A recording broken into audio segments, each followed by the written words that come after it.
C'est formidable, hein.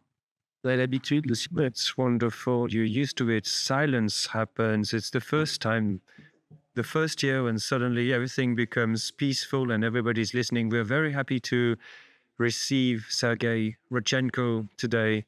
He's a distinguished professor at the Kissinger Center at Johns Hopkins University. Well, he's got behind him a long university career. He was in an exchange program, Sakhalin, in 1995. He went to the US as part of a university exchange program, as happens to the students we have here. And then he studied in various academic institutions, East Texas, Hong Kong, and the London School of Economics. And it's as part of the LSE that, in particular, he prepared his thesis on the competitive relations between the Soviet Union and China, Tucson and Evans. It was the title of his thesis, and it's after this well-remarked and remarkable thesis that he authored the first of his books. After his thesis, he was offered several positions. He had a very rich and long academic career, rewarded by many awards and scholarships. He went to Cardiff, then the LSE again. He was also at Nottingham University, but not in Nottingham, in central China, mind you. He, based on his thesis and his initial work, which was rather devoted to the issues of the Cold War, the China-Soviet Union competition, then extended in other books to the issue of the two blocks, in particular in a book called The Atomic Bomb and the Origin of the Cold War. Another more recent book, To Run the World, which there again was about power issues between Washington and Moscow at the time of the Cold War. And as I said, he also has turned this page and looked at contemporary relations, and with this immersion that I mentioned in the Chinese Center of Nottingham University, before he came back to Cardiff University and then went back to the US as a distinguished professor there. As I said, in a way, your research was initially focused on Cold War issues, but then, of course, on the post-Cold War world, changes in Russia, changes in Russian power, Putin, the ability to evolve and change Russian political society from the inside. You'll find that on the chair's website, including his latest papers. We're very happy to have you in this cycle devoted to the future of alliances, to deal in particular with the issue of Russia's allies. And it's true that we're at a point for us Europeans of questioning the sequence that we've just had with the Munich conference, which is more than shaken even convictions, even amongst the US's most robust partners in Europe. The announcement of the continuation given to the phone call that President Trump had with President Putin, of soon discussions in Saudi Arabia between Mr. Lavrov and Mr. Rubio, show that there are changes in the Ukrainian conflicts, which was already at the heart of problems, and its solution is also at the heart of the problem. But this will depend on the Europeans' ability to face this partnership, which ought to be maintained, transfigured, transformed, partnership with the US. And now we don't know anymore, because they are constantly upping the ante, further confusing the situation. But now the Europeans have their backs to the wall of the historic consequences. But now we're coming back to Putin's issues and Russian history. It seemed that during the war there was an axis of partners between Beijing, Tehran, Pyongyang, and Moscow, mostly characterized for some by military support and for others, China, with facilitation in circumventing sanctions and facilitating especially energy exports, helping Russia make ends meet. But was that really an access? Russia was not the beating heart of an alliance between those four. But on peace, on that peace that might be evolving, that might be imposed, is there a reconfiguration happening, in particular with this project of sort of taming the close neighborhood of Russia? Would there be a return to coercive alliances, alliances that exist de facto with Belarus and others? So these are so many questions that we have today. What remains of traditional alliances in the East? What has the war changed? And what could peace cause as well? So I'll stop here and give you the floor. You're free to say whatever you want for however long you want. We try to keep 40 minutes for the Q&A with the room. And so first we'll give the floor to students and then we'll move on to other listeners. And also welcome to those who are following remotely. I know that there are many connected and I'll give you the floor immediately. And we're very happy and honored of your presence tonight. Thank you, Professor Gautier, for this remarkable welcome. And thank you all for coming here. It's a great honor to be at Panthéon-Sorbonne to talk about Russia's alliances. Of course, I'm a historian first and foremost. I do touch on contemporary issues in my work. So some of the things that I will say today look at history.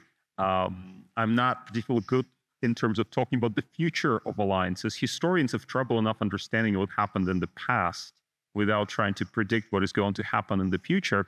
However, it is interesting to reflect on some of the themes that already evolved or happened in the past in order to understand where we might be going, or at least have an inkling about this. I am very impressed, Professor Gautier, how you recounted my entire biography, and I'm worried how much information is available about my various misadventures of my life. I have lived in multiple countries over the years, and as I reflect back on this, 20, 30, 40 years now of life at the end of the Cold War, leaving the USSR, leaving Russia, and not just Russia, but Sakhalin Island, which is, Sakhalin Island, I don't know if anybody has been to Sakhalin Island, it is pretty remote.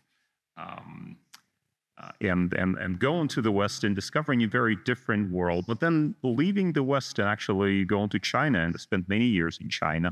I thought that was also very interesting, just to see how different people live, how different nations live, the commonalities, but also the sometimes significant cultural differences. So I'm very grateful for this experience that I've had over the years to explore the world while also learning about the world, not least about Russia and China, which have been my two main areas of interest since I was really a kid, growing up in Russia's Far East, in a very different time for international relations, a much brighter time, I should say, because things looked positive when I was back in Sakhalin. I was leaving Sakhalin to discover the bright new world, and now look at where we are today. It seems quite grim indeed, at least for some of us anyway, for some of us, maybe not for all.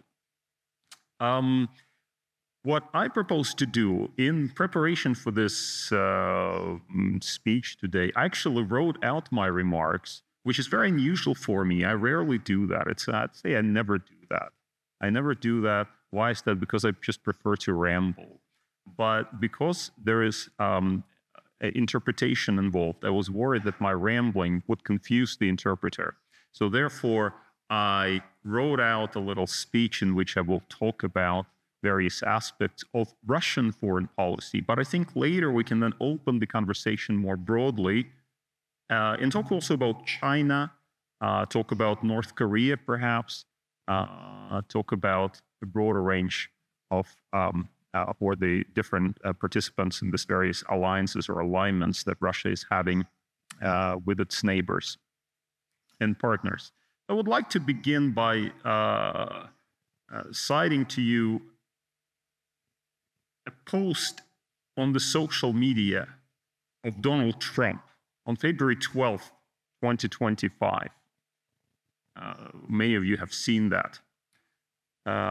President Donald Trump said in his post that he called President Vladimir Putin, and then he recounted how he and Putin reflected, I quote here, that's very Trumpian phrase, reflected on the great history of our nations and the fact that we fought so successfully together in World War II. And then citing what he called common sense, he called for immediate negotiations with Russia to end the conflict in Ukraine. This was, what, a week ago? And it seems like a whole lifetime has passed in the last week. Things are changing so fast. Things are moving so fast.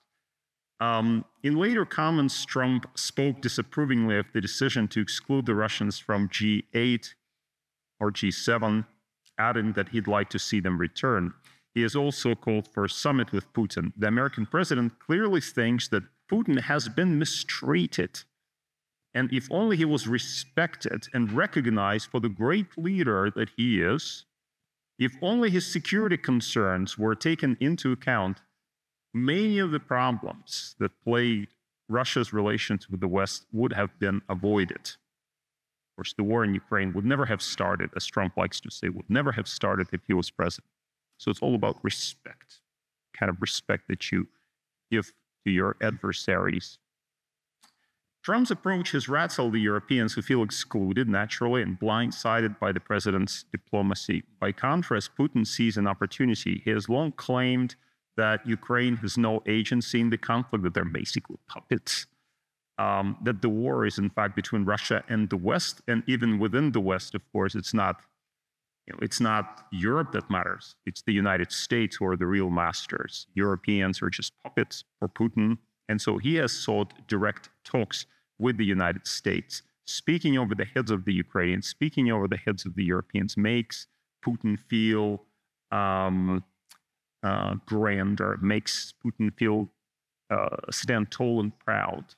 And that has been a long aim of Russia. And I would say, as an author of a book that Professor Gautier has just mentioned, To Run the World, I talk in my book about this. I say, historically, the Russians, Soviets wanted nothing as much as Western recognition of their greatness. They wanted to be recognized as great, great power, because that contributed to their legitimacy.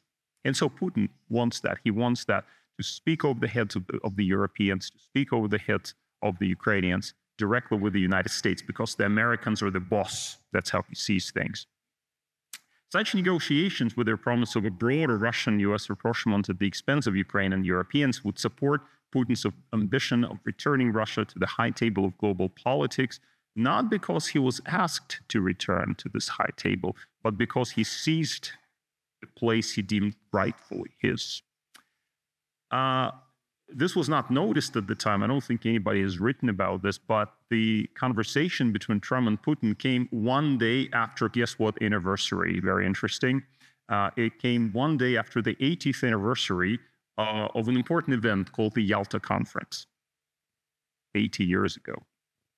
In February 1945, in war-torn Crimea, Soviet leader Joseph Stalin argued with then U.S. President Franklin Delano Roosevelt and the British Prime Minister Winston Churchill. The Yalta Agreement not just set the terms for the end of the Second World War, but also outlined a post-war order, one where the big three, but in reality, the big three were just really the big two, because at that point, as far as Stalin was concerned, Britain did not matter. France did not even really exist in his calculations all that much. The big two. The big two would call all the shots in Europe and around the world. And by the way, in my book, departing slightly, with apologies to the translators, to the interpreters, departing slightly from the text of my speech, in my book I talk about how in 1943, 1944, Stalin established special commissions to investigate questions of post-war settlement in Europe. And those commissions, they were led by Maxim Litvinov, who was the former foreign minister of the USSR, and Ivan Maisky, who was the former ambassador to the Court of St. James in the UK. These people led these commissions and then produced reports on how the post-war world would look like. Isn't it fascinating to think about what they thought about how the world would look? And we have those reports. You read those reports, and they are remarkable because what they show is that the Soviets at that time believed that effectively all of continental Europe belonged to them. They thought that they would be the great continental power in Europe. Britain would do the offshore balancing. That's what IR theorists call it, offshore balancing. So Britain would be somewhere out there. The Soviet Union effectively would dominate, of course, Eastern Europe, and that goes without saying. What Poland, what, all of those places, of course. But remarkably, as far even as Sweden and Turkey, so all of those places would be under Soviet domination. And, these things were written by who? By hardcore Orthodox Stalinists? No, by people like Maxim Litvinov, who was like the most pro-Western of Russian or Soviet politicians. That's just a little digression on my part. That just shows the extent of Soviet ambition. For many Eastern Europeans, Yalta evokes betrayal, for it left them at the Kremlin's mercy, i.e. the idea that, Eastern Europe was effectively consigned to the Soviet sphere of influence. And I don't think you'll find a Polish person around who will say Yalta Agreement was a great idea. But I don't think anybody in Poland thinks that. But for the Russians, it means something else entirely, a recognition of Soviet sacrifice in the Second World War and the respectful acceptance of Moscow's quote-unquote sphere of influence. Now Putin perceives a tentative willingness by the American president to deal with Russia in the spirit of Yalta. But the question is this expectation of his realistic? And how would another Yalta work in practice? We're not, after all, in 1945, but in 2025. And there are other players, in particular Ukraine in Europe, that will not easily agree to a US-Russian deal behind their backs. Indeed, Russia, mired in a drawn-out war, is hardly in a position to dictate terms in Europe, never mind reshape European security to its liking. It will try, of course, if there's anything that Russia has an abundance of, other than oil, it's hubris. Let me talk a little bit about Vladimir Putin.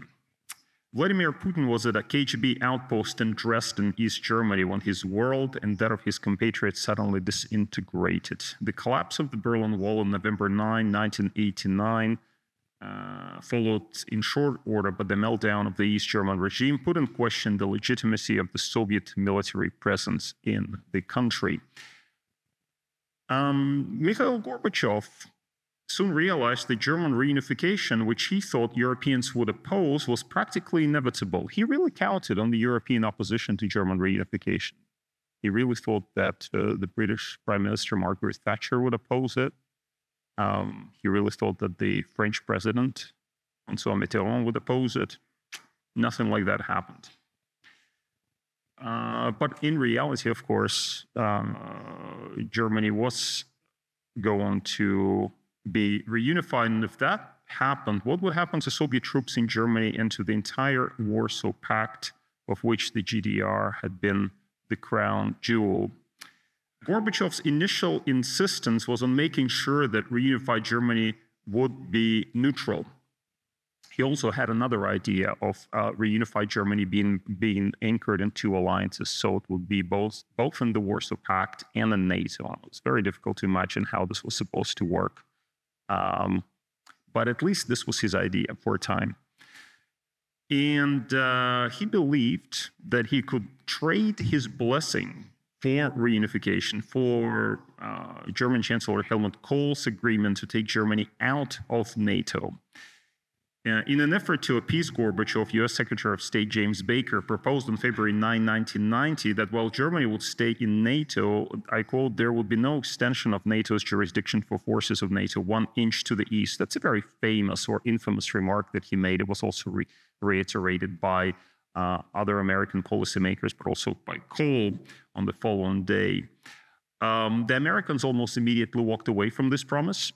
Bush in particular would have nothing of this.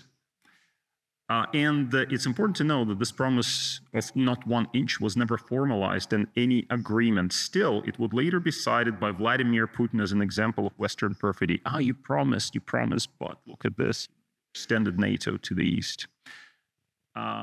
As someone who's studied, I'm one of the few historians who've really devoted a lot of time to try to understand what actually happened there by studying documents on both sides, Western documents, Russian documents, try to really figure out what the Soviets were thinking. Did the Soviets really think that a promise had been made to them and that a deal was reached in February 1990 not to enlarge NATO?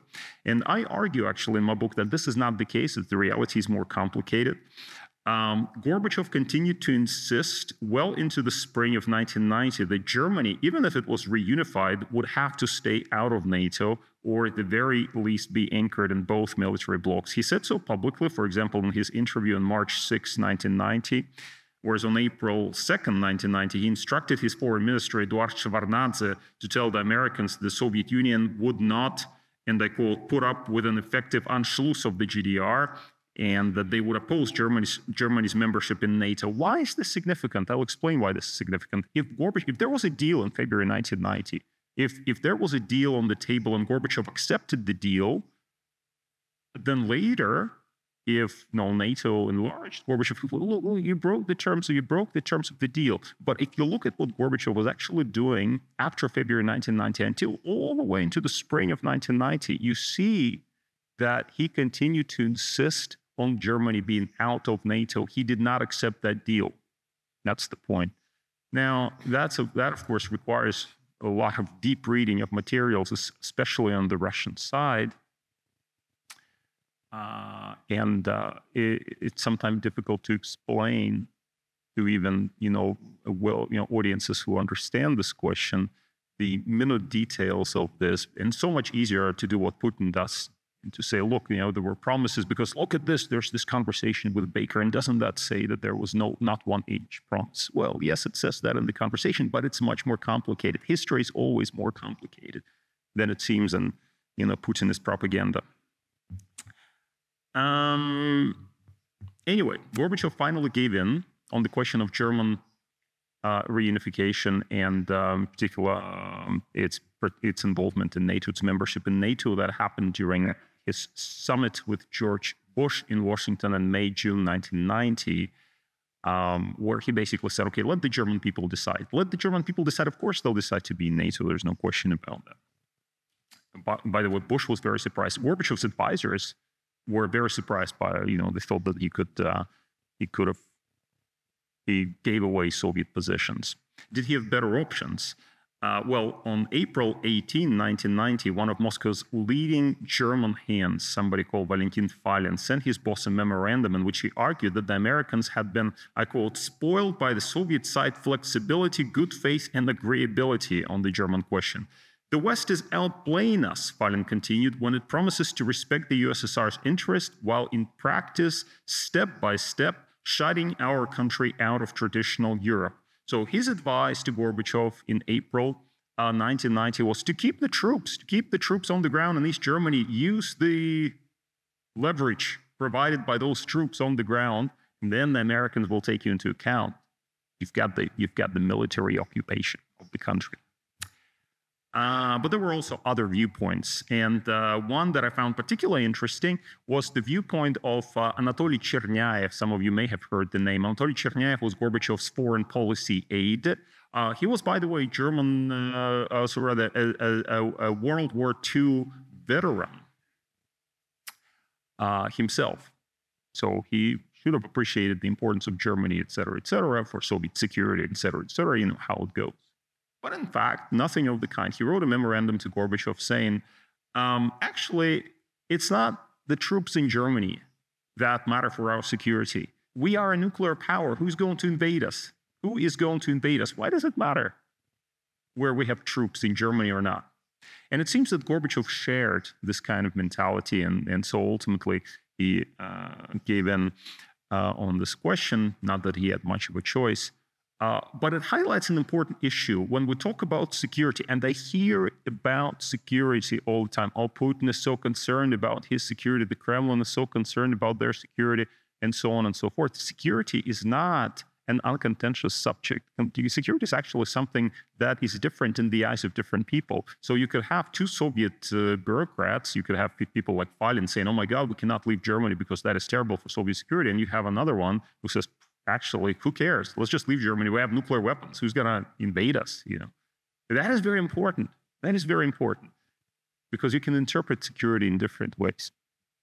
Anyway, in the end, it's fair to conclude that Gorbachev agreed to relinquish East Germany, not because he was a simpleton and did not understand what he was doing, and not because he trusted the Americans to look after his interests, but merely because the Soviet Union had no other options.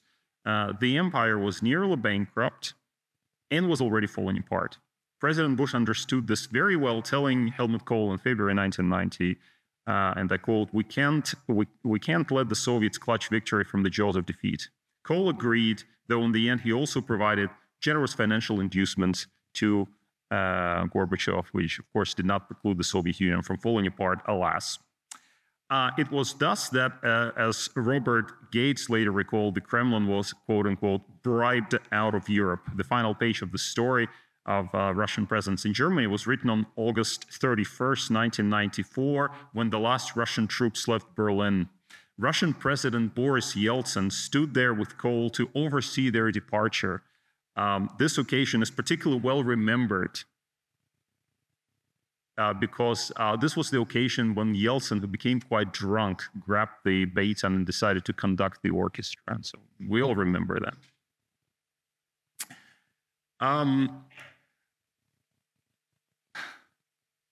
Amid the political chaos and economic crisis that followed the Soviet collapse, Yeltsin at least offered to commit Russia to the democratic path.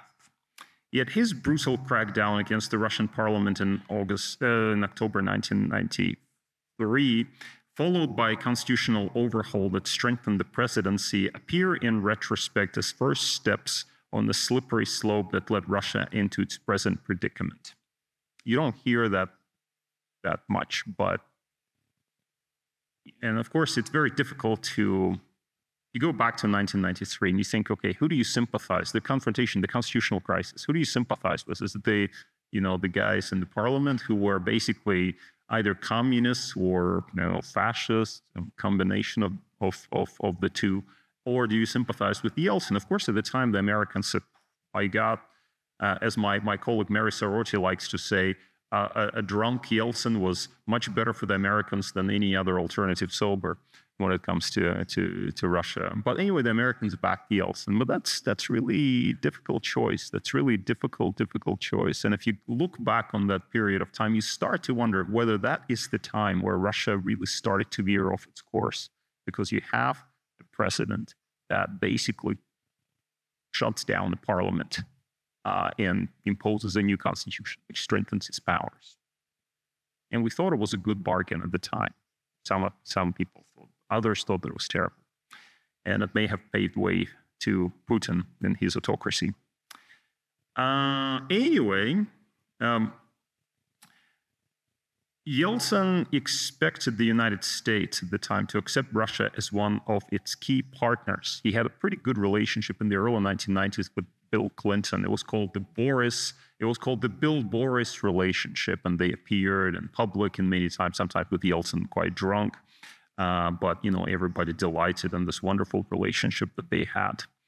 I have this really interesting quote for you from a conversation between Boris Yeltsin and Bill Clinton in January 1994.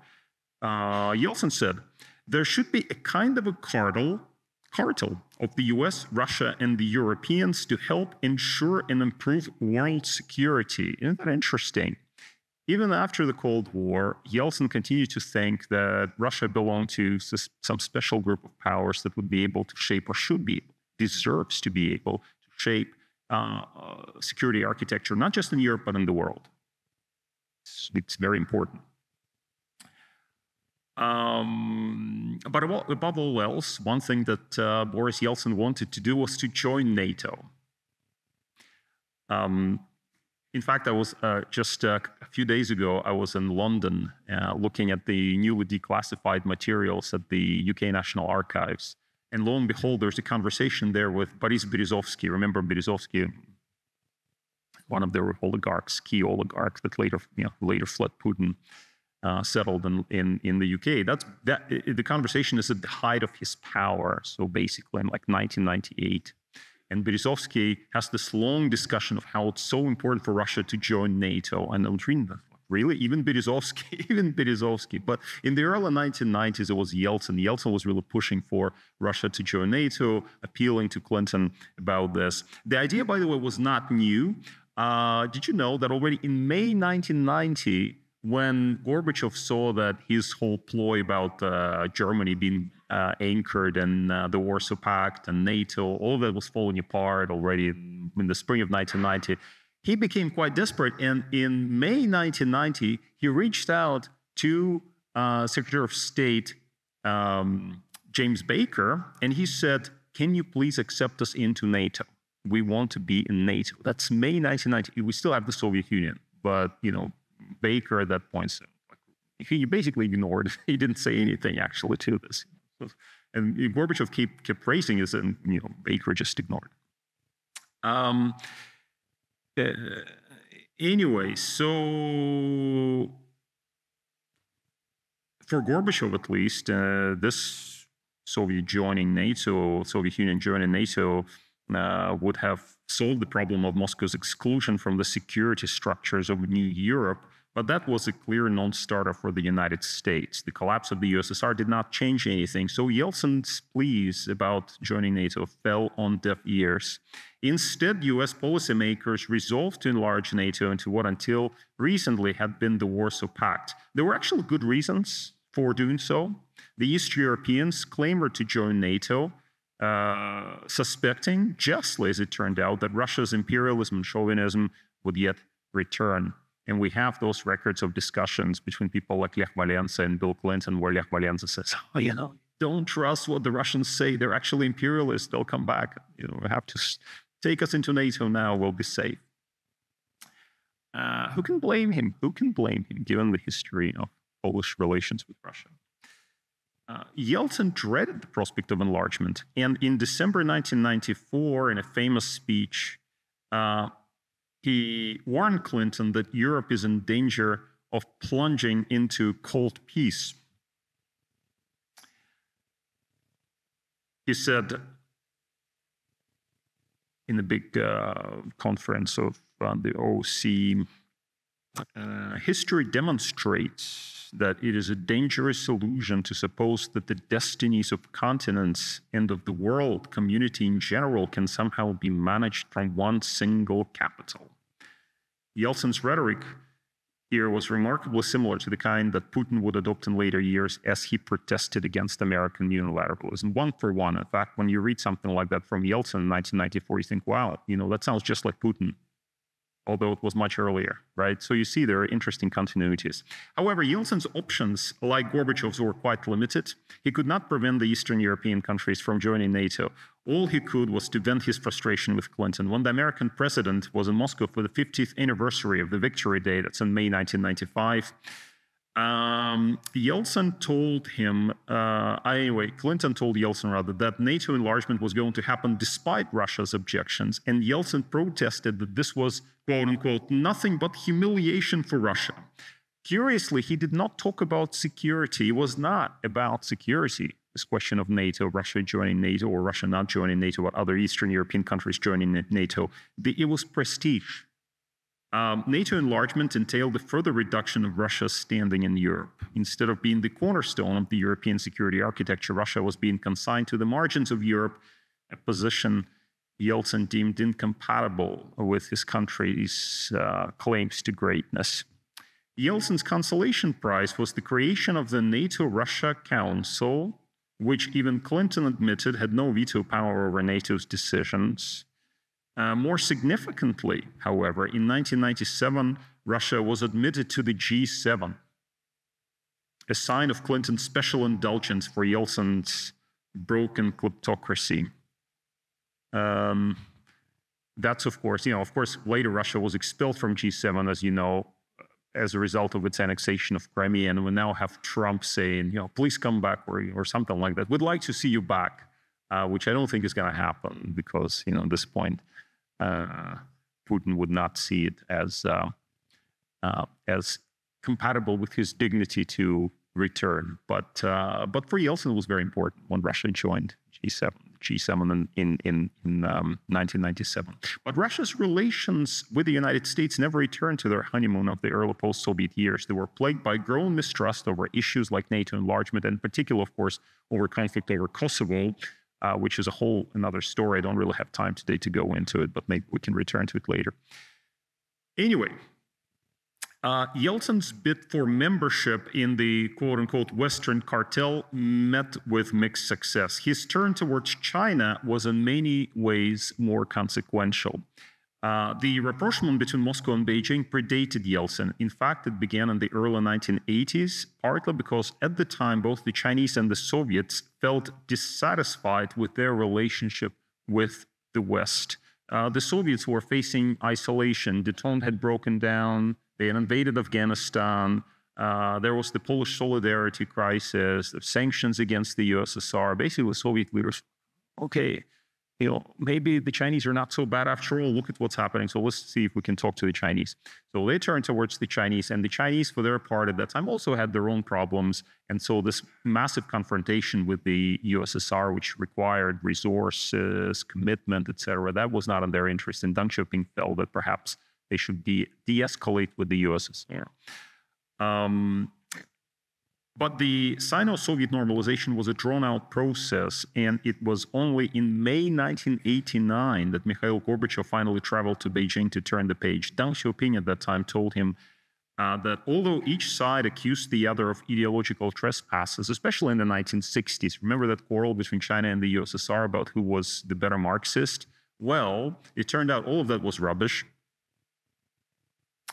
And that the real reason for their quarrel, according to Deng Xiaoping, was something else entirely, something else. And so Deng Xiaoping explained what it was. He said, the Soviet Union incorrectly perceived China's place in the world. The essence of all problems was that we were unequal, that we were subjected to coercion and pressure. Anyway, Gorbachev was happy to endorse normalization with China on the basis of complete equality. At one point, he received Li Peng, who was at that time, it was in the mid-1980s, he received Li Peng, who was at that time was the deputy prime minister of China.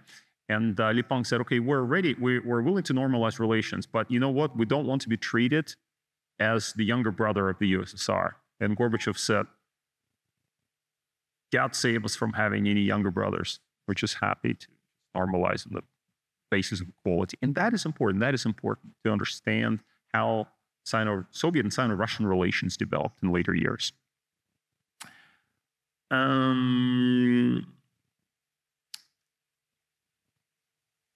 Gorbachev saw in China a potential counterweight to American pressure. And that's something that we don't think about when we think about Gorbachev. But Gorbachev sensed by 1989-90, he's sensing there's a lot of pressure on the Soviet Union. He's thinking, well, maybe if I turn to China, maybe the Chinese will help. He told the Chinese Prime Minister Li Peng in April 1990 that the Americans, and I quote, feared the Sino-Soviet embrace. The Americans feared the Sino-Soviet embrace. Beijing, for its part, understood Moscow's geopolitical provided commodity loans. I mean, think about it. China in 1990, that's like a poor country. China is a poor country. Even when I first went there in 1999, China was a pretty poor country. But in 1990, the Chinese provided commodity loans to the USSR, their former enemy, because Gorbachev asked for him. Gorbachev was desperate. He was trying to get money everywhere. So please, somebody pay for it. The Chinese provided commodity loans. And even, and that's also not widely known, but the Chinese supported, or were one of the few, I guess maybe the only country that supported the coup against Gorbachev, the coup in August 1991. They met with the coup plotters. The guy who met with the coup plotters, the Chinese ambassador, quickly disappeared after the coup failed, which the Chinese were very pragmatic. They pulled him out. And the reason for that was they wanted to avert the Soviet collapse. And you would say, well, wait a second. The Soviet Union was an enemy of theirs for so many years. The Russian Empire, it was colonized large bits of China and so on and so forth. Why is it they are so interested in averting Soviet collapse in 1991, the Chinese? Why is it that they're doing this? And the answer is clear, because they worried, or they knew that the Soviet Union was a geopolitical factor that will, if it continued to exist, it would pull American energies towards it. And therefore, it was beneficial for China. So strictly geopolitical reasoning, sort of. The enemy of our enemy is our friend, that kind of reasoning. The Chinese were not enthusiastic about Yeltsin at first. They were suspicious of his pro-Western rhetoric, and worse, lest he joined the West in criticizing China for its human rights record or even attempt to establish diplomatic relations with Taiwan. Actually, there were people in Yeltsin's circle who were calling for that. In 1991, 1992, there were people there who said, oh, let's just, the Chinese, they're communists. We're not communists, so therefore let's establish relations with Taiwan. But these worries were misplaced. In December 1992, Yeltsin traveled to China, and in the years that followed, Sino-Russian relations deepened significantly, as did Yeltsin's personal relationship with then Chinese President Jiang Zemin. Jiang Zemin traveled to Russia quite a few times, sang Russian songs. He knew some Russian. Visited Yeltsin at his hospital bed in 1998. That was a memorable moment. But in April 1997, this was the important visit, the two leaders signed a declaration calling for nothing else, nothing less than the establishment, and I quote, establishment of a new international order, which was supposed to take place in the multipolar world. A new international order in the multipolar world. I mean, the language is very similar to what we hear from China and from Russia even today. This is 1997, so that's very interesting to reflect on this. As I was writing this today, I found a remarkable quote from the Chinese ambassador at that time, Chinese ambassador in Moscow, Li Fangling, in the Russian document. So Chinese ambassador, before he left for China in 1998, met with the Russian leadership, and we have the record of the conversation. And so he talked about, Sino-Russian relations, and he said, China wants to see Russia as a strong country. We must be together, he said, although they, i.e. the West, are putting us under great pressure. That was in August 1998. August 1998, the Chinese already have this thinking, Russia must be a strong country, and we must stick together because the West is putting us under pressure. Actually, China's relations with the West were doing okay at that time. They got over the whole Tiananmen business, and economic relations were going well, but there were people in China already thinking of Russia as a potential counterweight to any kind of US pressure, and felt that they should stick together. Now let me talk a little bit about threads in Putin's philosophy. That's how I entitled this sections. Russia watchers have long debated whether Vladimir Putin has an ideology. In what is probably one of the most convincing studies on the subject, Maria Snegovaya and Jade McGlynn argue that he does, and that it amounts to thinking about Russia as a civilization state and a great power imbued with exceptionalism, cultural conservatism, and anti-Westernism. If this is the case, in most respects, Putinism has deep roots in Soviet and Russian imperial past. The great power narrative runs like a thread through the entirety of Soviet experience, as we have seen. Even in the misery of Yeltsin's Russia, the country's great power ambitions remained quite uninhibited, leading to the buildup of resentment when these ambitions fell short of being realized because Russia quite plainly did not have the means to match. Historically, a big problem for Russia. It has great ambitions, doesn't have the means. Great ambitions, no means. When it figures this out, Russia will be a normal country. When it matches its ambitions to its needs, for now we have a problem. Putin entered office on the promise to help Russia rise from its knees. That's a quote from Putin. A promise that continues to resonate with the Russian public today, which now connects it not so much to their personal well-being, but to the notion of retaking that which has been lost while Russia was weak and helpless. Underlying this idea about Russia's return to greatness, which in itself is not particularly exceptional, I mean, it's completely unexceptional. We have it in so many countries. America's return to greatness. Who else? China. China is returning to greatness. I don't know if France has this. Is France returning to greatness? Or it never left greatness, so that's okay. Anyway, so it's not exceptional. It's nothing exceptional about this. But what's interesting is Putin's belief in brute force as a means of achieving that. He, in fact, in his various comments, and there's so much commentary on Putin, we can psychoanalyze Putin because he likes to talk so much. We have this, endless running stream of commentary from him in his hours and hours long conferences, press conferences, and statements. So in his various statements, he ascribes such thinking about brute force to the Americans. He says it's the Americans who only believe in brute force. He says the United States are trying to solve everything from the position of force, or maybe position of strength. I wasn't sure how to translate this. Either with the help of economic sanctions or financial restrictions or the threat of the use of military force or the use of military force. They're trying to teach the others about rules, but they themselves cannot do it or do not want to, probably do not want to. He likes to deal in examples from Kosovo to Afghanistan to Iraq to Libya to demonstrate the truthfulness of this maxim. There's something to it, frankly. There's something to it. It's called whataboutism, but the fact that it's called whataboutism does not actually hide the fact that there are some serious issues there in those examples that may have precipitated, or at least made it easier for Putin to claim that he also has a right to invade other countries. In Putin's view, then, the only way to be taken seriously in such a dog-eat-dog world is to push back and to resort to force in return.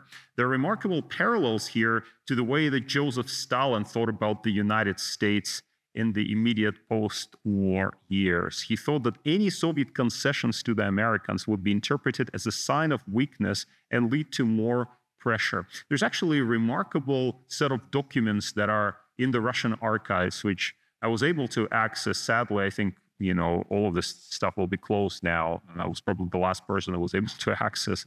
But it's really interesting.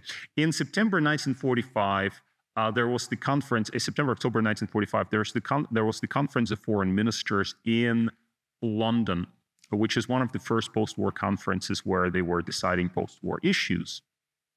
And this is where Stalin did not go there. He sent Molotov, his foreign minister, he sent Molotov to this conference.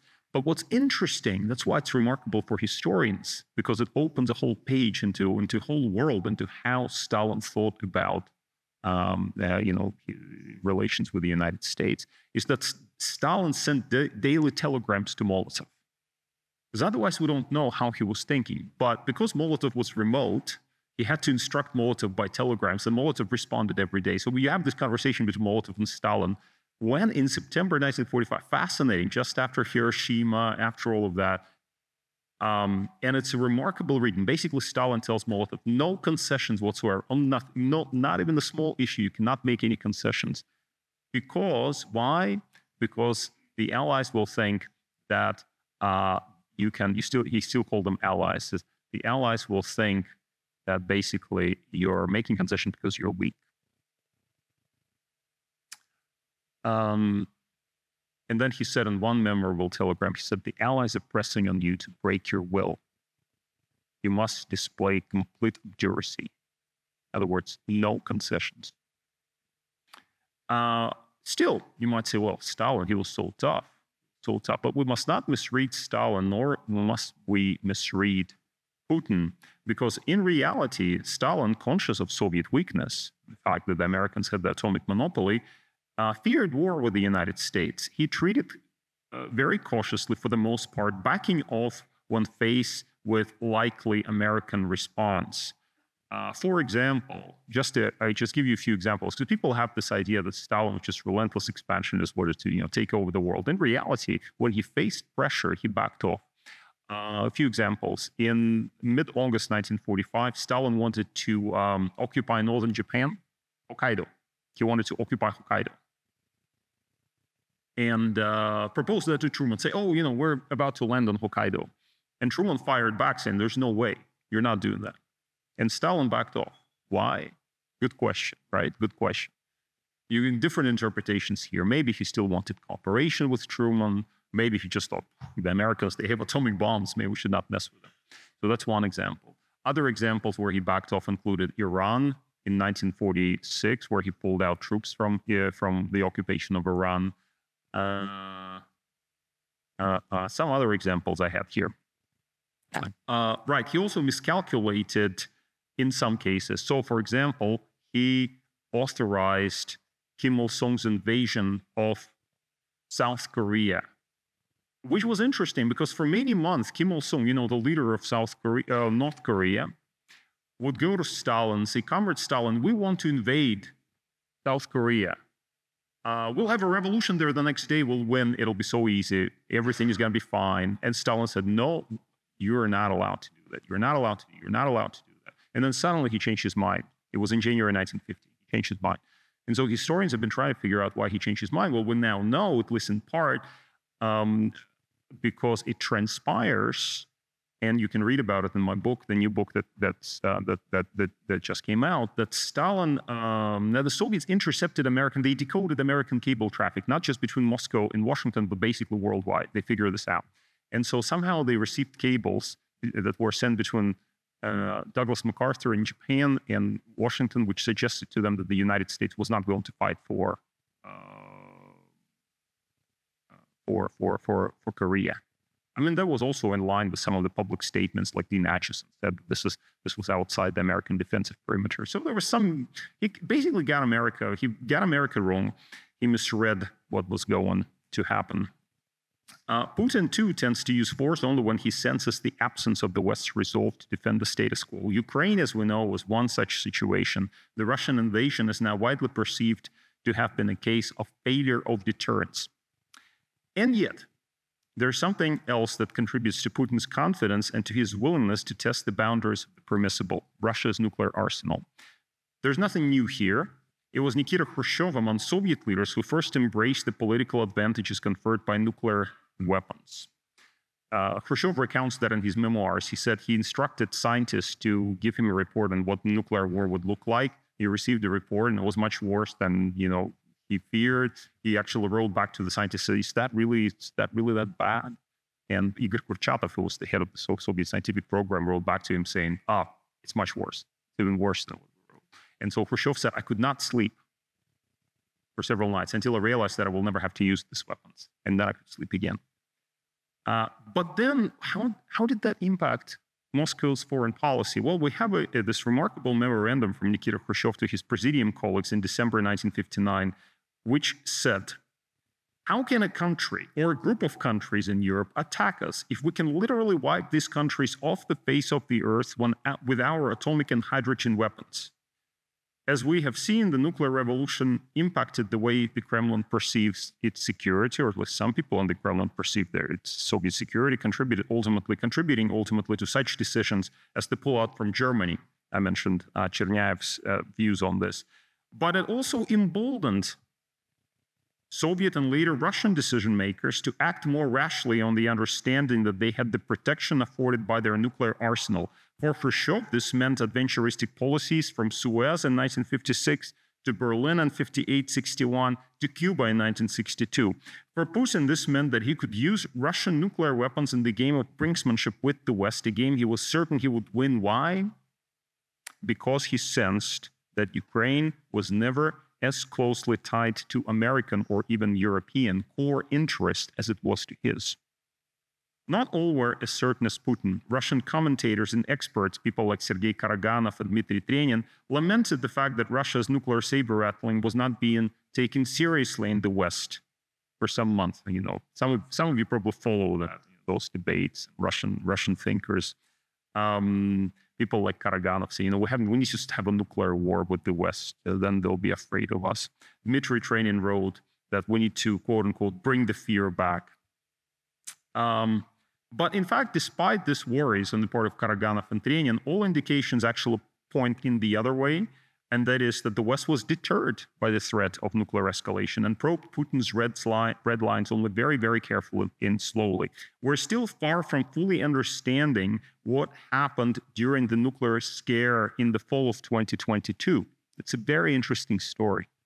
It appears, though, that Washington not just signaled to Moscow that it would face dire consequences if it used tactical nuclear weapons on the battlefield, but also promised to bring pressure on Ukraine to slow down their counteroffensive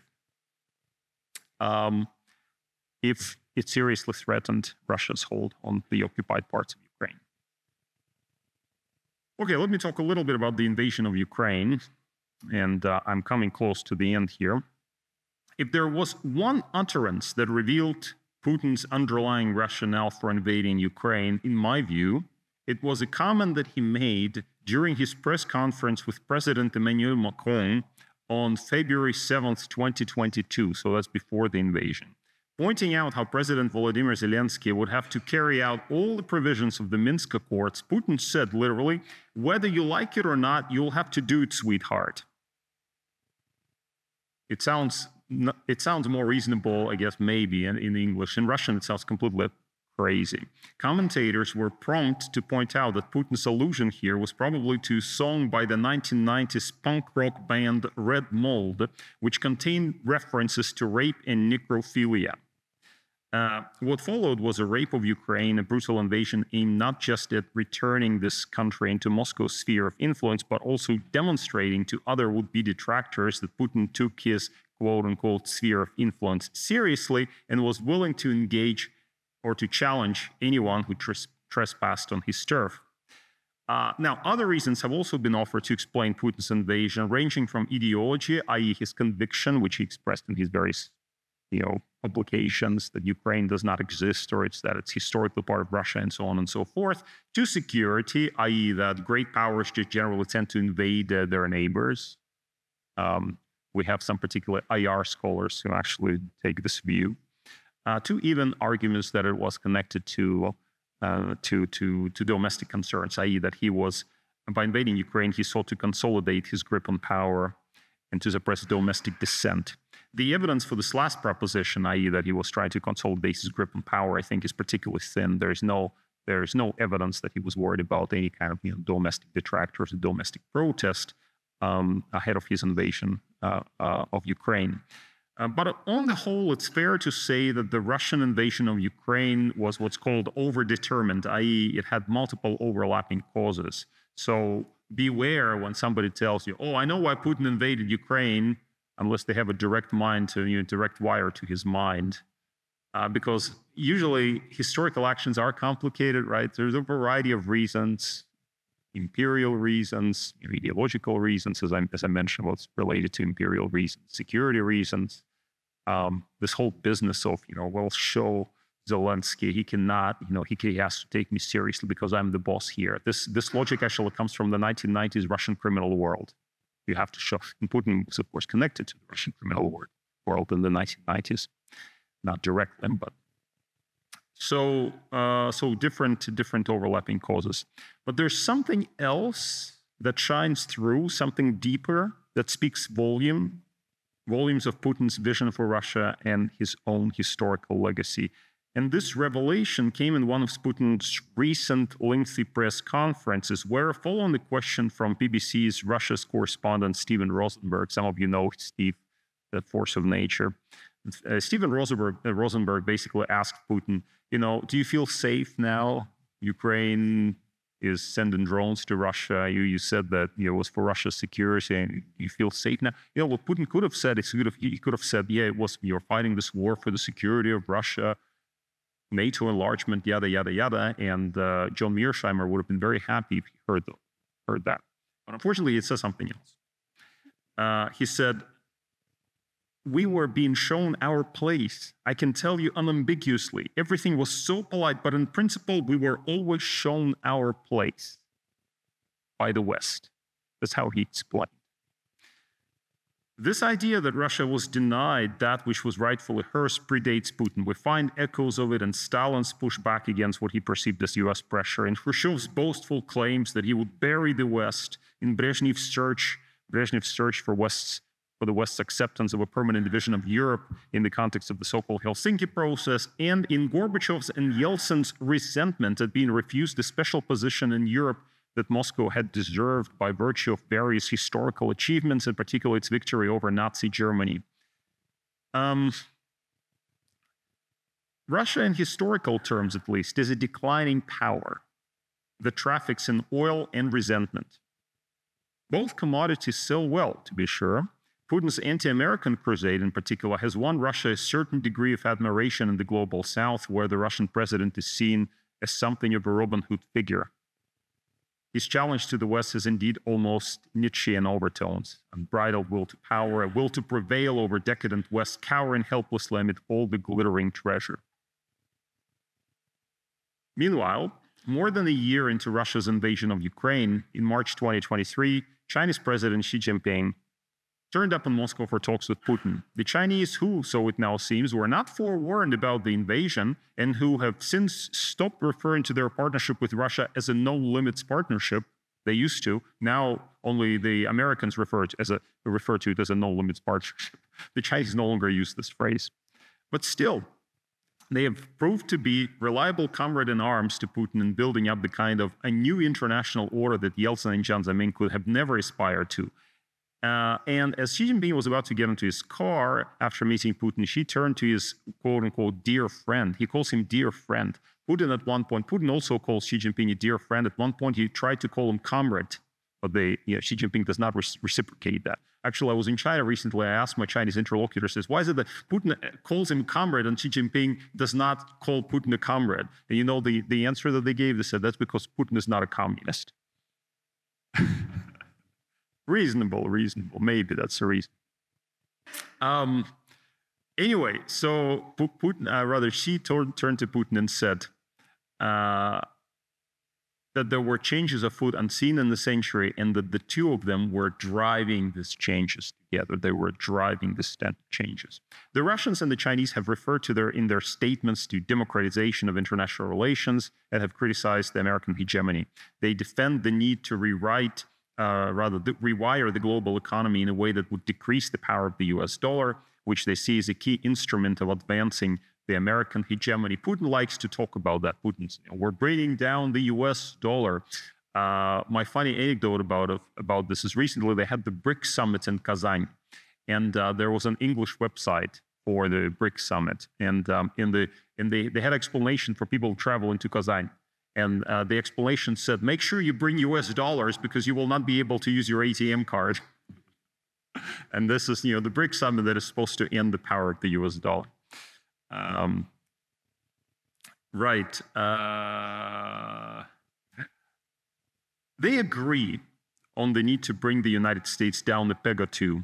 They have worked together without committing to an outright alliance, in large part because Putin and Xi did not need to box themselves in the way that Stalin and Mao had done in 1950. I would actually argue that this flexibility, the lack of a formal military alliance, is actually good for both of them. Because remember, I'll give you one historical example that demonstrates how it's interesting. In 1959, there was a military conflict between China and India, you remember. And, the Soviets expressed regrets about it. They said, it's so sad you guys are having a military conflict because the Chinese are our brothers, the Indians are our friends. So we hope you resolve it peacefully. The Chinese were outraged. They said, well, wait a second. We have a treaty of alliance. You're supposed to side with us and defend us. Now, imagine if today we had a military conflict between China and India. The Russians would be neutral, I promise you that. The Russians will be neutral. The Chinese will not be able to say, oh, you're supposed to defend us because there's a treaty of alliance, because there is no treaty of alliance. Nevertheless, they don't have plans to defend each other, but nor do they have to. Each believes that the other's mere presence is a counterweight to the United States. As Putin and Xi highlighted in their joint statement on March 21st, 2023, Russia is interested in a stable and prosperous China, while China is interested in a strong and successful Russia. Remember Li Fangling's statement in 1998? That's like, 25 years before that? That's exactly what he said, 25 years before. You still find the same language in the Chinese statements, now official statements. So that just shows how what was being said in private already in the 1990s is now part of public statements between China and Russia. Beyond that, they do not want to create an axis of any kind. An axis or formal alliance would constrain, whereas what Moscow and Beijing really want is a freedom of action and to keep their American adversary off balance. They know that what Gorbachev told Li Peng in April 1990 still holds true, that the United States fears the Sino-Russian embrace. Right, to conclude, when in February 1945, Joseph Stalin, Franklin Roosevelt, and Winston Churchill met in Yalta, the world was vastly different from the world we live in today. For one thing, China was among the victims of the infamous agreement because it was forced in its turn into painful negotiations with the USSR. As a result of the Yalta Agreement, China had to negotiate with the USSR and make some major concessions, like what? Like, for example, surrender Mongolia. Give up Mongolia. It's one of the results of that. Today, a great power compromise would look very different. The fact that President Trump recognized when he spoke of his interest in meeting Putin and Xi, when, I quote, when things calm down, imagine when this will be, in order to address pressing international issues like disarmament. Trump, so it seems, thinks in Yalta-like categories. He, like Putin, is a 19th century imperialist in a sense. That's, how I think that's also how Putin thinks. He can be brutal in making claims to what he feels belongs to the US sphere of influence, but he also can speak respectfully to his adversaries with whom he wants to strike a great bargain, not unlike that of 1945. In some ways, a bargain like this would be even more viable today than it was at Yalta. The United States, in relative terms, is a much weaker power today than it was in 1945. Both of its rivals are nuclear powers, which adds an element of stability to the system. Moreover, in neither Moscow nor in Beijing does the United States face regimes bent on upending the world social order. And that's different from 1945 because there people were still thinking in terms of, world revolution. Putin is not thinking in those terms. Xi Jinping, Russia is, they do pose as defenders of conservative values. They're kind of a conservative kleptocracy. But the values are broadly aligned with at least a part of the American political spectrum, like on the political right in the United States. The other country, China, is an institutionally a relic of the communist past that has little appetite for promoting revolution and is mainly concerned about preserving its own power in the face of multiplying domestic challenges.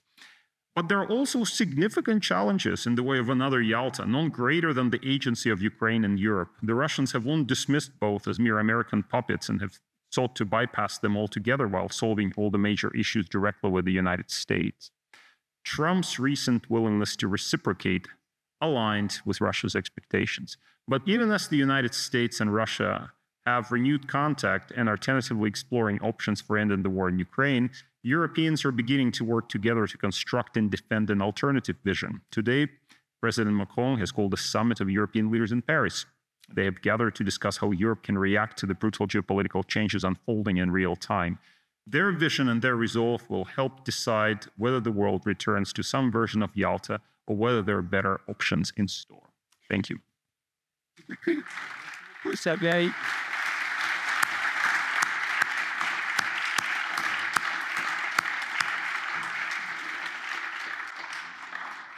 Merci d'avoir donné.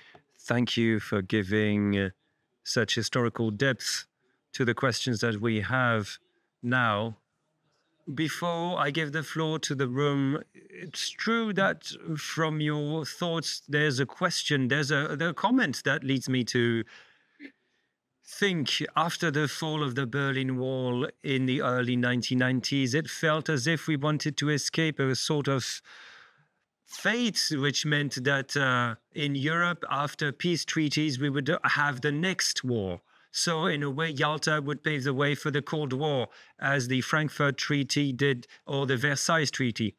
So it seems that no peace agreements were signed. We came back to the ex-ante situation of the international situation by revitalizing the UN. And in a way, there was expansion, and the casus belli used as a pretext by the Russians, which is now really at the height of its power in numbers for NATO, with 32 states.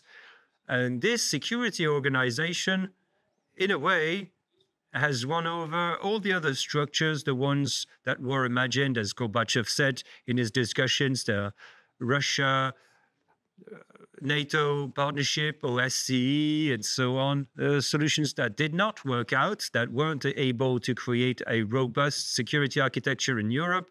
And in a way, the extension of NATO from a certain point was the meeting point, as I said. Maybe it was a pretext or not, but that's neither here nor there.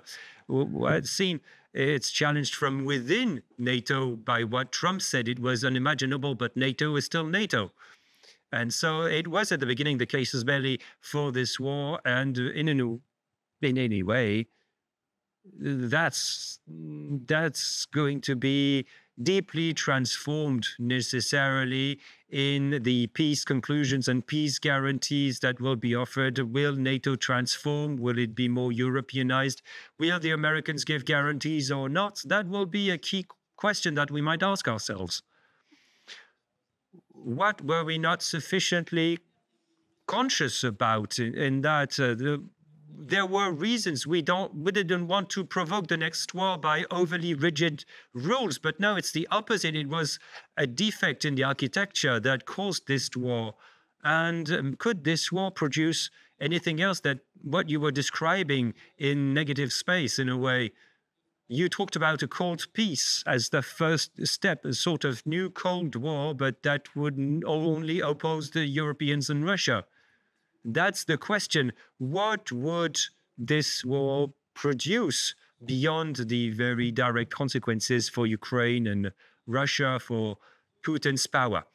The second point is that maybe in his 25 years in power, Putin, and you discussed it, and maybe we'll discuss it later because I'd like to hear you about that, Westerners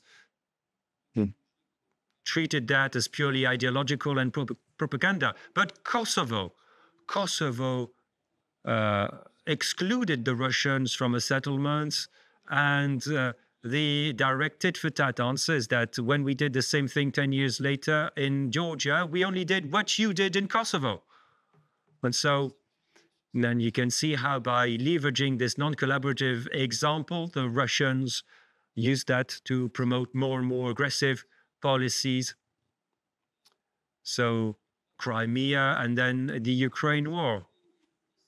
Those are the two questions that intermesh in a way. What did we miss in our thinking? Was that avoidable or unavoidable? There was a project, there was a belief that in a way Russians, at least after Gorbachev, would embrace some ideas of an open European-style society. And at some point, the Russian society closed up, and because in a way it was a dictatorship, and they refused the possibilities of a changing society. And there I would come back to the second area of questions. It's not really questions, but maybe things that you can bounce off of. Ideology then. At the end of the Second World War, there was a major ideological war with two showcases promoting the virtues of their economic, social, institutional, and civic models. But now, unfortunately, we can see ideological convergence, which is very surprising. But that shows that the ideological clash no longer boils down to the West and all its values, a liberal and democratic society, but something that's a lot more scattered around the world with the questions that we have, of course, about the way Washington sees power. We talked about imperialism, but also rights and the rule of law and democracy itself. So maybe in a way there's some loneliness for European democratic states that still defend these values, although they themselves are sometimes undermined from the inside in Hungary or Slovakia by ideological pushes. And so we won't come back to Yalta, but maybe ideological clashes that led to the Second World War here. Well, thank you, Professor Gautier, for this very engaging, very interesting comments that are quite broad and deep at the same time. I will try to tackle them in turn. First, let me talk a little bit about NATO. With NATO, NATO was obviously a long-time obsession, not just for Putin, but for the Soviet leaders. And I know about that as somebody who's just written a book about this, looking at how Soviet leaders from Khrushchev to Brezhnev to Gorbachev thought about NATO. And what you see there is a desire very strongly expressed to break NATO up. They wanted to break NATO up. Brezhnev was super excited about it. If you read his various comments about NATO, especially in connection to his relations with de Gaulle, because he felt that de Gaulle was breaking NATO up, and he thought it was such a wonderful thing. He said, look, NATO's falling apart. That's 1966. So things are starting to fall apart. Things are really going our way. Fantastic. So that's a long-term ambition for them. And you see that also Putin has this ambition. He wants to roll NATO back. He wants to break it up. Now, historically, however, I mean, NATO, I think if the Russians behaved themselves in any reasonable way, NATO would have fallen apart anyway by itself without any Russian involvement. But because of the Russian propensity to threaten and to invade their neighbors, every time they do something like that, they actually energize alliances that are directed against them for obvious reasons. And so we've seen that with the Russian invasion of Ukraine, which then, of course, led to two things. First is we've got much higher defense spending in Europe than before, much higher. Almost everybody's meeting the 2% now, and some, like the Polish, are saying, look, we're at 5% already, and so on. And then you have two new member states, including one right on the Russian border, Finland, join NATO. Isn't that a counterproductive move on Putin's part that just shows the problem that he faces? He wants to break up NATO, but then he does something not entirely intelligent, and it actually bolsters NATO. On the other hand, as you mentioned, there are also problems now that I think that this issue of the transatlantic rift, it has just fallen into Putin's lap. I've followed the commentary by various Russian political actors and opposition activists over the last few days, and they just say, "Oh, he's so lucky. How can it be that he's so lucky?" Incredible. You have somebody like J.D. Vance here coming, dominating the Munich Security Conference and basically scaring the hell out of the Europeans. Obviously, rift and transatlantic solidarity. And Putin must be absolutely excited, but he did not bring it about. It's not through his wise actions and, his multiple chess game with multiple figures moving in different directions. It's basically for a different set of reasons that have nothing to do with it, but he got pretty lucky. So now we do face this issue of what will NATO be transformed into, and how will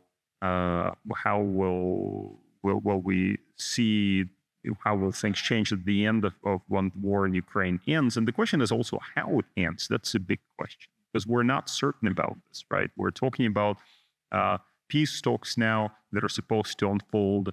I followed that for a long time. In fact, some time ago, wrote an article with a colleague at RAND, Sam Cherub, in which we looked at the Istanbul negotiations. And that was very interesting.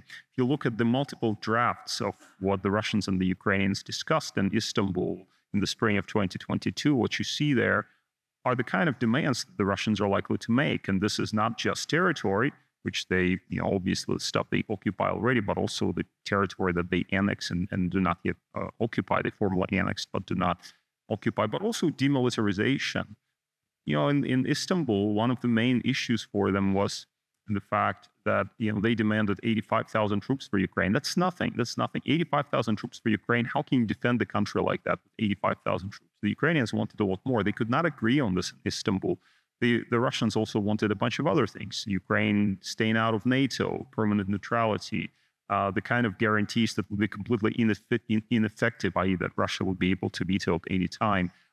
Changing Ukrainian domestic laws, for example, laws on historical memory and language laws, and et cetera, et cetera. So there's this long list of demands that they're likely to make. And the question for me, will any deal come out of this, or will the Trump administration be just frustrated and say, well, that's not what we wanted. We just wanted to stop the war, and that's it. And the Russians will come and say, well, wait a second, we've got a long list. So I'm not sure how this will play out. So that's why I'm saying I'm not sure what kind of security we're able to talk about after this war, because we're not yet seeing how the war will end. That's the main problem. I can imagine the way that Putin is thinking about it. He wants basically to bring Ukraine under his control, because it would serve two purposes for him. I mean, first of all, quite apart from the fact that he's an imperialist and thinks that Ukraine should be part of Russia, he also wants to teach a lesson to any other countries on Russian periphery, saying, look, see, we told you not to mess around. See what happens if you mess around? This is a lesson. So, and that will be, that message is already being sent and is being accepted in some countries. Think about Georgia, for example, and how they have behaved over the last few months. They are clearly internalizing certain lessons from this conflict in Ukraine. Look at Kazakhstan and other countries. They're sitting on the fence. They're not sure how this will work out. But if it works out in the way that is beneficial for Russia, they will draw certain lessons for themselves. And then Putin wants to come back to Europe and say, look, I'm the victor here. It's like the Congress of Vienna. I'm back. Now you can deal with me on my conditions and I will not be the supplicant here. I'm the boss. And that will put the Europeans before a difficult choice. How do you deal with Putin? I don't see how we can actually, accept return of Russia to Europe. And that's what Putin is trying, or rather Trump is trying to imply in his, by reaching out to Putin, say, oh, you'll be back, come back to G7, it'll all be fine, No, it's not going to be fine. G7 is going to fall apart in the moment that Russia is brought back into, and it's not going to go back into it, right? But that is a very interesting question, because Europe has agency, and that's what I emphasized in my presentation. On the question of Kosovo, Professor Gautier, all I can say here is that indeed it's not just Kosovo, but it's also the earlier conflict over Bosnia-Herzegovina, where the Russians felt excluded. They felt, well, but we're a great power. You're not taking us into account. You've got the Dayton process. We're not a part of it, or we're part of it, but we don't actually play any role in it, and so on and so forth. So there was this complaint, and then, of course, there was this negotiation over Kosovo and the famous turnaround in midair by Yevgeny Primakov, and that has entered the mythology of U.S.-Russian relations, and that is seen by the Russians as sort of the turning point. Look, we told Americans no, and so on. And Putin is very key. Putin is very glad. There was one interesting moment where he recounted the confrontation at Pristina airport, which followed after the actual bombardment. So after the Kosovo was when NATO troops arrived, and the Russians also had a contingent, and there was a confrontation between the British and the Russians in the airport, because the Russians were trying to hold on to the airport. Well, it turns out Putin claimed anyway in one of his interviews that as the head of the FSB, he was the one who organized all of it. So I pushed the British to the wall, etc. So, and of course, the Russians say, well, you started it, you did all of those things. And our response to that has been, oh, well, this is whataboutism. My problem with whataboutism is that, of course, the Russians use that as an excuse, but there were problems that, the problems in American foreign policy, violation by the United States of certain, expected ways of behavior. And I think that contributed to our current morass. I think the world order, the rules-based international order that we'd like to talk about, actually started disintegrating before February 2022. It disintegrated many years before, started to disintegrate many years before, and I think both sides have contributed to it in various extents, of course. Beaucoup, alors, vous êtes d'accord? So do you agree for a Q&A with the room? Yes, I think so. Okay, let's open up the Q&A now.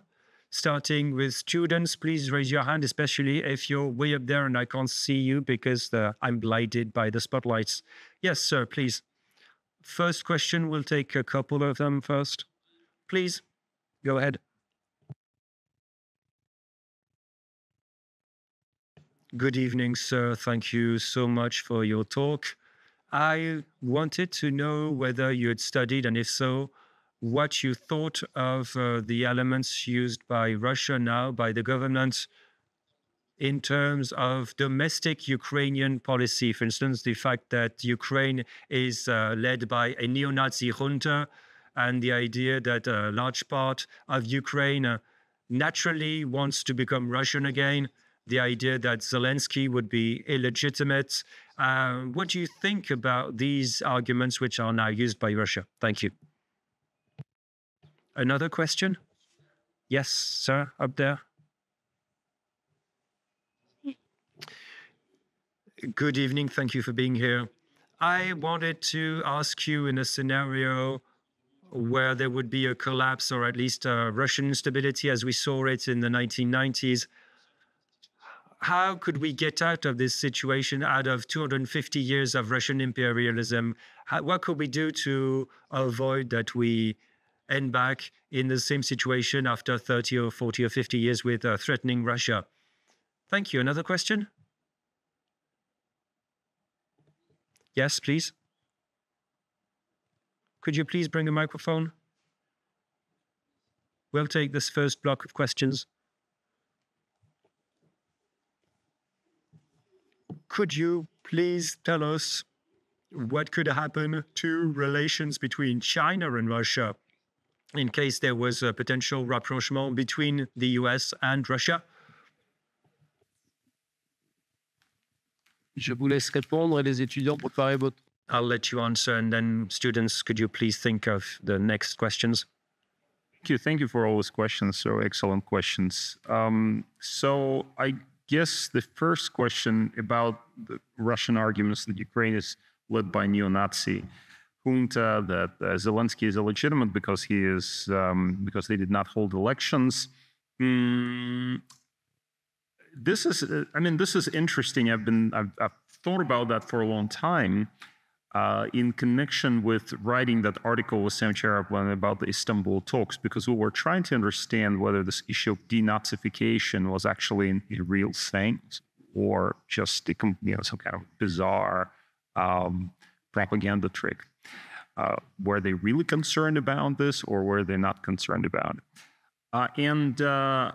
What seemed to be the case was that the Russians basically were interested in changing specific, and it was very specific Ukrainian laws about historical memories and language, and this is how they understood denazification. They would say, well, yeah, you would have to change, and they actually, in the document, they actually specified which laws and which point and which particular law, which was very, very specific, and it kind of points to the idea that they took it seriously. Somehow they took it seriously. They thought that this was a way to show that they won a victory in this particular way, in particular matter. As to whether those concerns are justified, obviously they're not justified. They're largely propagandistic concerns on the part of the Russians.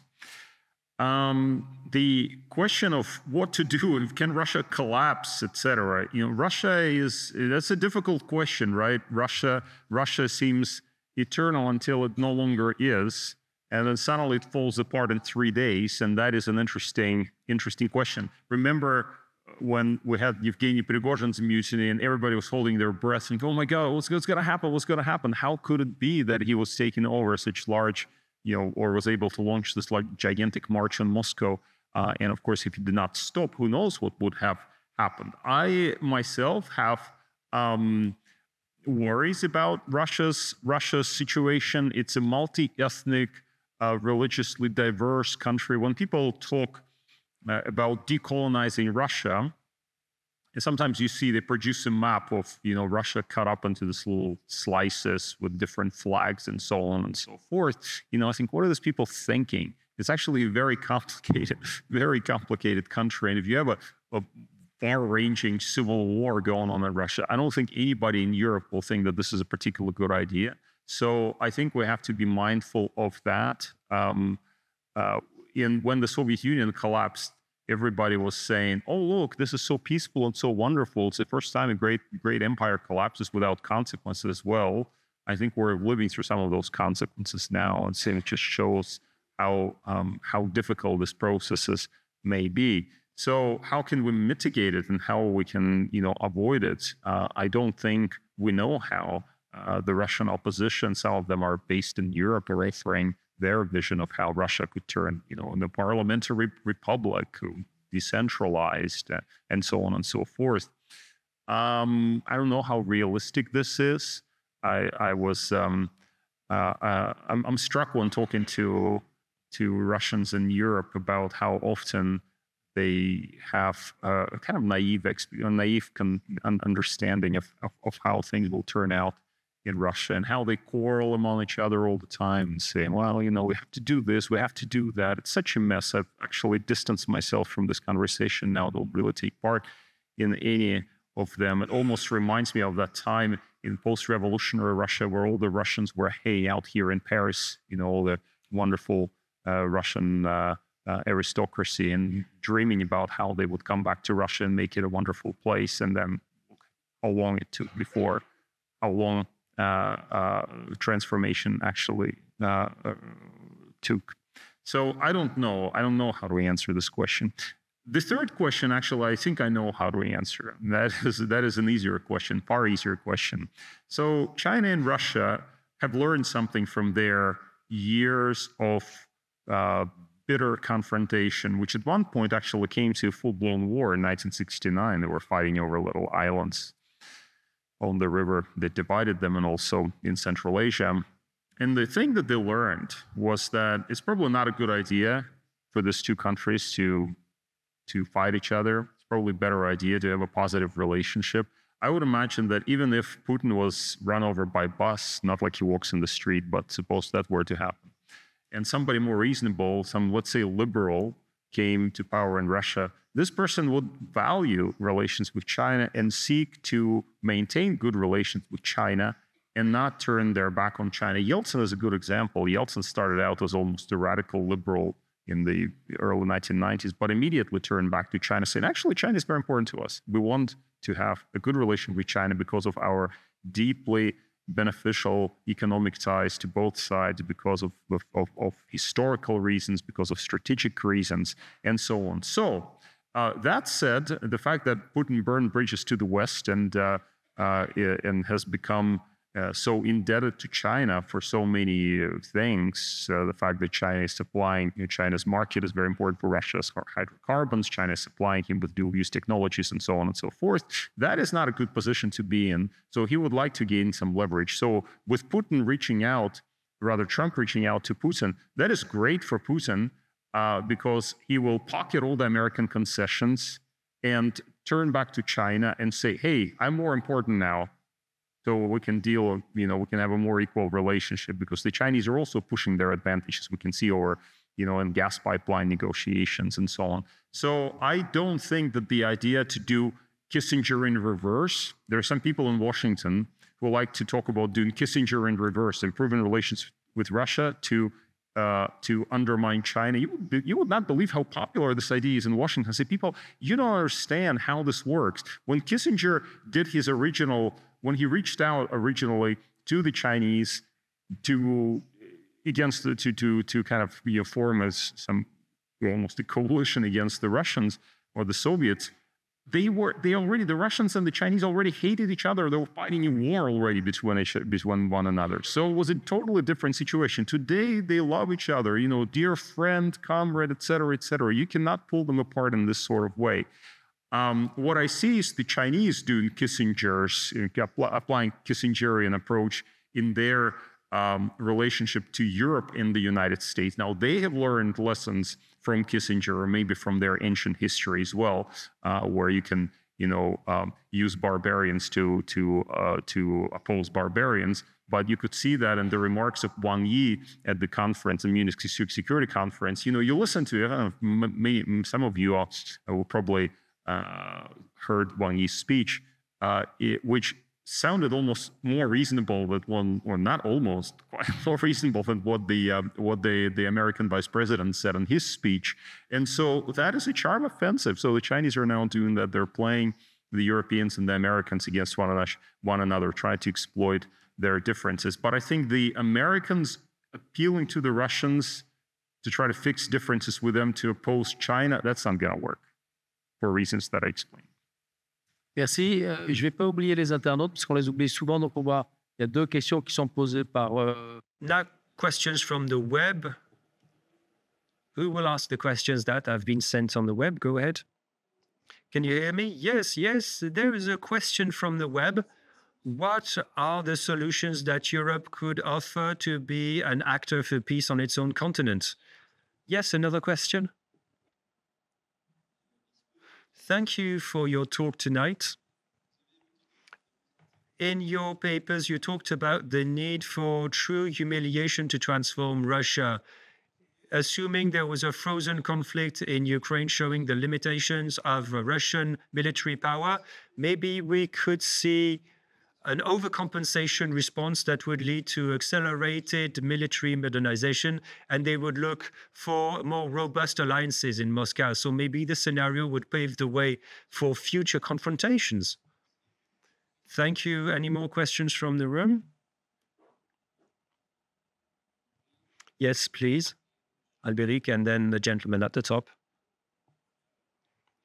Yes, there's one question right here from a student who was a previous intern last year. You have the floor. Thank you so much for your talk. You talked at length about Russian relations with vis-a-vis three continents, but it's in its quest for allies, there's a growing area of influence. Africa, do you think that Russia challenging France's preserve in Africa, especially with the Wagner Group, do you think that this is viable, especially when you see Chinese ambitions in Africa that are a bit more well-rooted? Thank you. The gentleman over there, can you hear me? What do you think of this peace being imposed, that Trump is trying to impose? Is that going to become a reality? And if so, do you think that Putin will go even further by attacking a NATO country, especially a Baltic state? What is China's position vis-a-vis these negotiations that will start in Saudi Arabia? Thank you. Thanks. Then we'll take another question from the web. So there's the question about the contribution of Europeans to peace, the question about humiliation, because it's a term that was used in one of your papers, needing to humiliate Russia, or would they overcompensate? The question of Africa, and you, is a deal possible, or is this just a tactical means for Russia to start a war against another state? And what is Beijing's position going to be vis-a-vis this deal? How will they look at it? Those are good questions. Let me start with the question of humiliation, because that's an interesting one, because that is where writers like myself must be held to account, and people are held to account.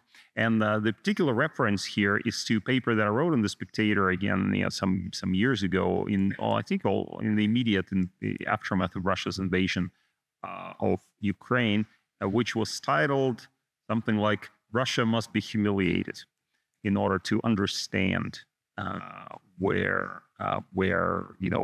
in order to understand that it's no longer in a position to humiliate other. In other words, in order for bully to be stopped, bully has to be punished. And my hope was that the Ukrainians would do that. Now, to a certain extent, by the way, it has been humiliated, because it was supposed to take over. Almost, everybody you asked at that time, even in Washington, predicted that Russia would take over Ukraine in like a couple of weeks. And here we are, 3 years later, with the Ukrainians fighting in Kursk. To a certain extent, there is humiliation. But there's a broader issue here, and that is whether humiliation in and of itself, is that a good thing, or is that not a good thing?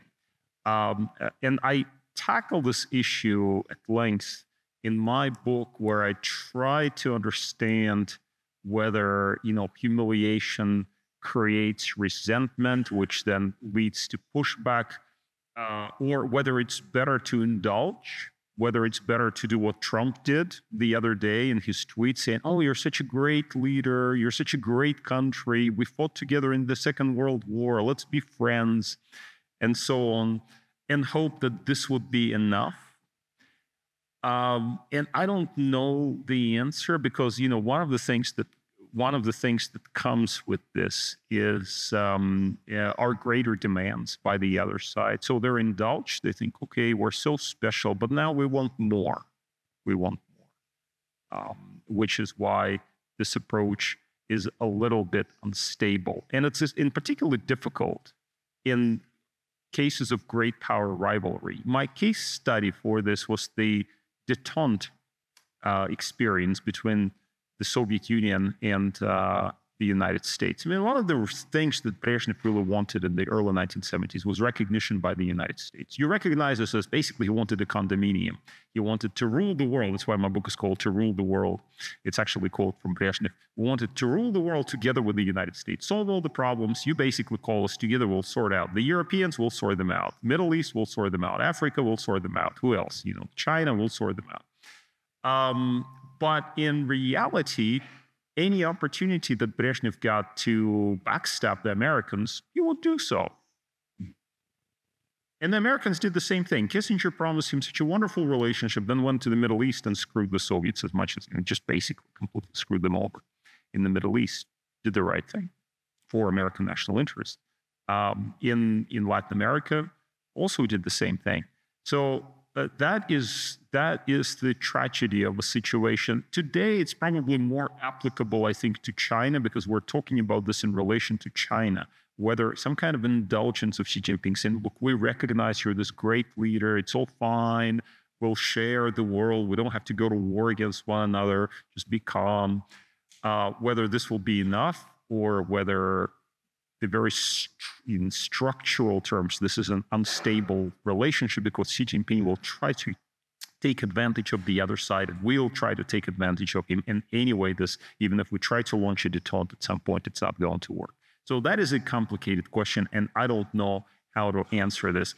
As to whether we will pacify Putin by calling him a great leader, I don't know. If Trump actually said something interesting, now he proposed this particular vision. He said, if the Russians were not kicked out of G8 following the invasion of Crimea, then things would have turned out better.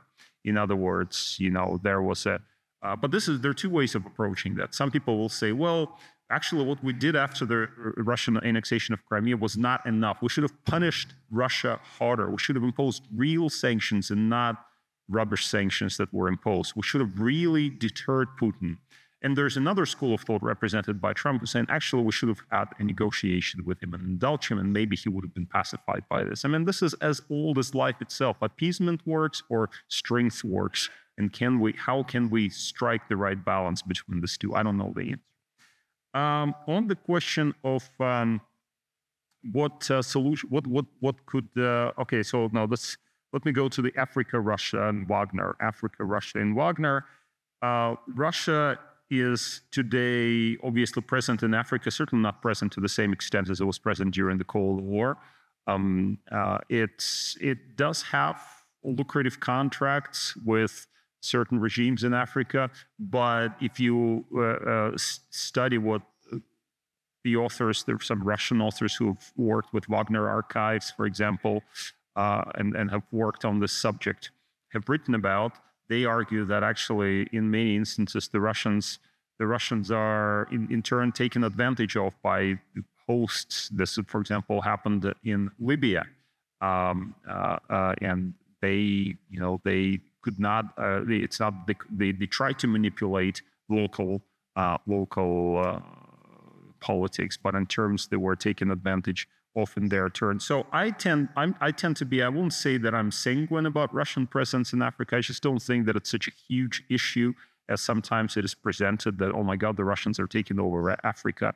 And it's also a little bit unclear to me what is happening now that Wagner has been beheaded and its functions have been taken over by Minister of Defense. It's not entirely clear how some of these relationships are going to unfold in the coming years. Of course, Russia's invasion of Ukraine has put certain constraints on Russian activities in Africa and elsewhere. And the Middle East is another example. We've seen recently considerable defeat, basically defeat by Russia. I wouldn't say it was the kind of defeat where we'll say, oh my God, the Russians have been kicked out of Syria, because by the way, they haven't yet. They're still, but it's still a process. It's still a process. So I would not make Russia a giant standing 10 feet tall. The Chinese clearly have a much greater presence there. But they're, by and large, like in Central Asia, they're steering clear of each other, giving space to each other. There's a very good question about who will Russia invade next, so to speak. That's a good one. If you're in the Baltic states, of course you're worried about prospects like that. If you're in Moldova, you're probably even more worried, because Moldova is not covered by any guarantees. Even if you think that Article 5 is not real anymore, if it ever was, but still, just to have it there as a reminder probably means something. Moldova doesn't even have that, so Moldova seems to be like a softer target. And I wouldn't rule this out. If Putin wins in Ukraine or claws his way to something that he could plausibly call victory, and of course consolidates his gains there, which will take some time, he could potentially further go into countries like Moldova. Or he could even dare further and see if he could undermine, test Article 5. Is that a real thing or is that not a real thing? You see that reckless? I don't know that he is. I don't know that he is. But the way to make sure that he does not do it is to invest in defense, and this is what the Europeans are plausibly doing. And of course, countries like the Baltic states and the Polish are at the front end of this, and they understand it better than anybody else. Investing in defense now is a guarantee, or at least it increases the probability that Putin will think twice. So that's their approach to dealing with Russia. So what can Europe do then? How can it be an actor? Well, the Europeans, I thought about this today, actually, because we had the statement from Keir Starmer that Britain will contribute or is thinking about contributing forces to a peacekeeping force in Ukraine, but only after a peace settlement is reached. And this is the reality of the situation, that basically from the start it was clear that Ukraine was not really an existential problem for Europe in this kind of way that would measure up to the rhetoric, because you had people from NATO, you had national leaders saying this, Ukraine is an existential problem, the Ukraine is an existential problem. It's not how you deal with existential problems. So Ukraine was really an existential problem. You'd see much more robust response by European countries, including a commitment of forces. But there is, first of all, they're being deterred. That's clear. They don't want to act without American involvement. That's also clear. Fundamentally, it's not. They don't think it's an existential, and we in Europe do not think it's an existential issue. It is an existential problem for Ukraine, because Ukraine will exist or not exist. It is maybe to a lesser extent an existential issue for Russia, but it's still much more important for Russia than it is, for example, for European countries. So that's where we have a lack of credibility, which Putin has been exploiting, because he understands that Ukraine is more important to him than it is to us. And moreover, he knows that we know that Ukraine is more important to him than it is to us. And that is seen in the actions. He's sending Russians to die in Ukraine. They're going there. You can, call them orcs, or they're stupid, or they're being brainwashed, but they go there and die for Ukraine, or to gain this territory in their tens of thousands. And we are talking about sending peace contingent to Ukraine after peace has been reached, but it's not even anywhere in the, we cannot see the light at the end of the tunnel. Sergey, vous acceptez une dernière question? Again, maybe a final question, because this gentleman was, should we have a final question? Is that all right? All right, so please go ahead. You raise your hand. What's your question?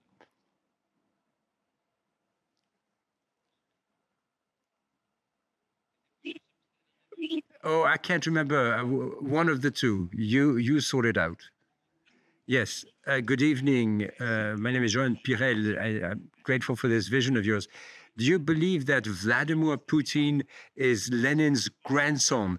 Do you think that Donald Trump, who is so keenly interested in doing business, will sell the rope with which Putin will hang us? And do you believe that if there was a deal, the Russians wouldn't take advantage of this precisely to ask for the lifting of sanctions, and in 2 or 5 years' time be able to rebuild a completely operational army? So will Trump be Putin's comrade, which Xi Jinping refused to be, and at the time when the American Secretary of State calls the Europeans commissars, there's an issue of lexicon here. Maybe you have an answer. So I'm slightly confused by the question, but I think I understand the gist. Clearly, Putin is not literally Lenin's grandson, but I understand the reference, i.e. the reference to Lenin's alleged quote, which, by the way, I've never found the confirmation of. There are all these quotes that go around. And at one point, I was interested in the quote that Lenin allegedly made about the imperialists selling us the rope that we will hang them with. And it turns out that Lenin never said that. But he said something similar. The idea is clear that basically we're using the imperialists or the Americans, the Westerns, contradictions against them, and so on and so forth. And clearly Putin would like to do that, and clearly he's counting on President Donald Trump to help him in this endeavor. Whether he will be successful or not, I would be cautious. The Russians have been predicting the collapse of the West. It's their favorite sport. They like to predict the collapse of the West. It should have collapsed so many years ago. They just keep talking about it. It's going to come, and they keep talking about it even now. I personally believe in the resilience of the West. I think we have lots of problems, but we're an open society, and that's a hell of a lot better than in Russia. I lived in China for 5 years, and it was an interesting experience, to live in China. But you know what? I don't want to live in China. That's why I'm here. I want to live in China because this is not a society that, with this regime in power that stimulates a desire to create. Of course, they have been able to innovate in various ways, but they have so many problems themselves that I think to imagine that they are this evil powers. Of course, we can say that they're evil powers, but the fact is, I don't think that they have enough power to topple the West and to break up our societies as much as they try. So I believe in our society. I believe that freedom is better than tyranny. I believe that openness is better than closeness, and that the future is not as dark as we may have we may have taken from that impression from Munich in the last few days. I think maybe it's a little bit overblown, but thank you. Merci beaucoup, Sergey. Thank you so very much, Sergey.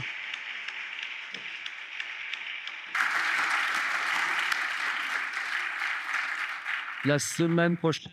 Next week, we'll be hosting Polish colleague Artur Kaprix, and I would like to thank our two interpreters, Anthony Rogers and Robert Wolfenstein. Thank you.